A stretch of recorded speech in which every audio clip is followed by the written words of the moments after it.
Hello and welcome once again to English Unlocked. This is the first of a series of lessons looking at phrasal verbs. Bum, bum, bum. The Marmite of language, you either love them or you hate them. But however you feel about them, they are a necessary part of our beautiful, rich English language, so you need to be able to get to grips with them. We're going to be answering 3 questions today. First of all, what is a phrasal verb? Secondly, which ones should you study? And finally, how should you study phrasal verbs? So let's start with the first question. What is a phrasal verb? Well, put simply, a phrasal verb is a verb, of course, plus a particle, either an adverb or a preposition. The key point is you can't necessarily directly translate the words to get the meaning. They have a unique meaning as a lexical unit, a piece of language on their own. They are also usually used to replace a Latinate verb. So for example, we would say, I put out the fire, not I extinguished the fire. Although not every phrasal verb has a Latinate equivalent, most of them do. You need to be careful. Not every verb preposition combination is a phrasal verb. If you take come across as an example, compare these 2 sentences. I came across this photo while I was tidying my room. He came across the road to talk to me. In the first sentence, I came across this photo. Come across is used to replace the Latinate verb discover, to discover by chance. It's a phrasal verb. In the second example, it's a verb plus preposition of movement. He came across the road. He came across the road, down the hill, up the lane and into his house. So we have to be a little bit careful identifying phrasal verbs. So contrary to what you may have been told, phrasal verbs are not exactly informal English. Although they are best avoided in academic writing particularly, they just fall into a category of natural speech, natural everyday speech. They do, though, fall into a cross-category between vocabulary and grammar. So when you first learnt, for example, wake up, get dressed, get on the bus, etc., these would have formed part of the language of routine, not necessarily as phrasal verbs. However, they are, of course, verbs, and they conjugate like verbs. So I usually get up at 7 o'clock. This morning I got up at 5 o'clock. I don't know what time I'm getting up tomorrow. So they kind of cover both sides of the field, whichever you prefer to look at them as. Now, phrasal verbs can be separable or inseparable, transitive or intransitive. They can be literal, semi-literal or idiomatic. So it's hardly surprising that they cause such a massive headache to some people. But don't worry, phrasal verbs at the end of the day, they're just more words. So you don't need to worry, don't panic, you'll be fine. So the most commonly asked question is, which phrasal verb should I learn? Unfortunately, this is a question which is impossible to answer. Every conversation with every person is different, so all your needs are different. You might look online and find the list of the top 50 phrasal verbs you'll ever need. Nonsense. Nobody knows which phrasal verbs you need, okay, apart from you.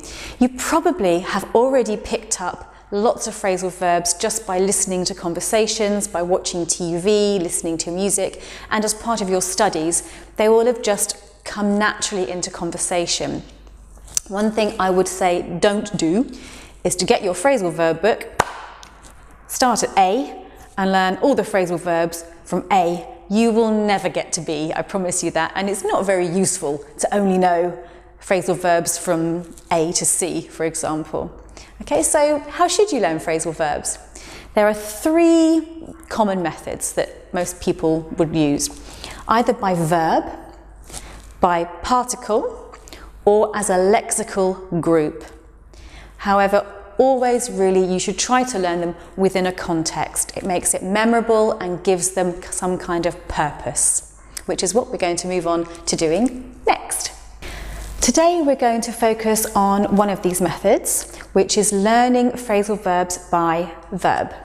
So your task is to watch the following conversation and note down any expressions you hear with the verb look.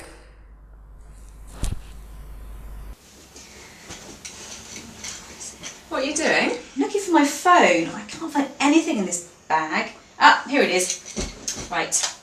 So I was looking through some old photos the other day and I came across... Your wedding! Yeah. Cool! Oh my goodness, look at my hair! Wow, it's great to look back over old memories, but some things are better forgotten.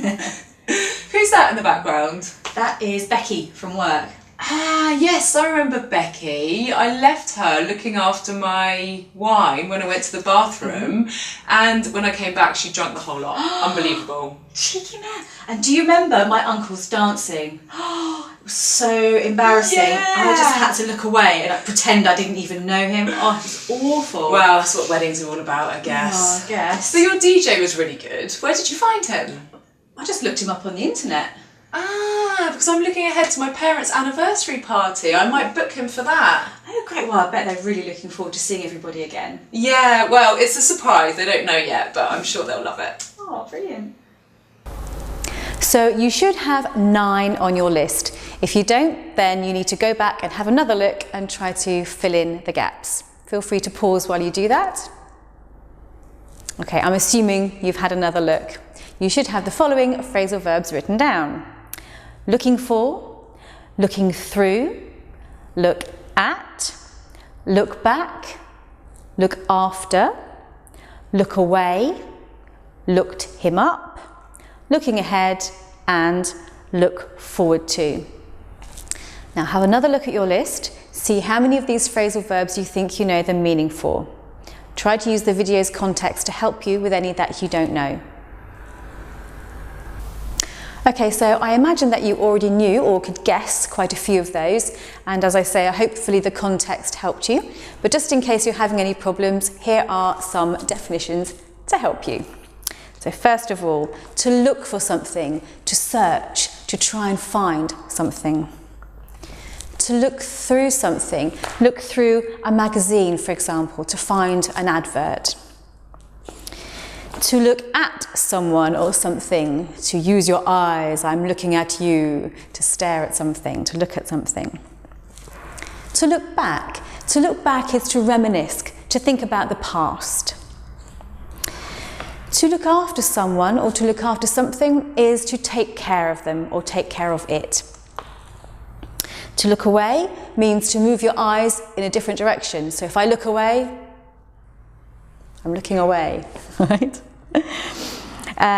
To look up something or to look something up is when you try to locate information, usually in a reference book or a dictionary. I looked up that phrasal verb in the dictionary. To look ahead. To look ahead is to anticipate a future event. You're thinking about the future. Not to be confused with look forward to. Look forward to is to anticipate the future with excitement. I'm really looking forward to Christmas, for example. I'm looking ahead to plan my Christmas dinner. Those are 2 slightly different phrasal verbs. Okay? Now, of course, there are more than just 9 phrasal verbs with look, but 9 is plenty. This is another rule about any vocabulary. Don't try and learn too many all at once, okay? Keep it to manageable chunks. So good luck with those phrasal verbs. Feel free to look back at the conversation, practice speaking along with it, try and put those phrasal verbs into your own everyday conversations. Next time we're going to look at another method of learning phrasal verbs and some more of the grammar involved. So until next time, good luck with your phrasal verbs and see you then. Bye.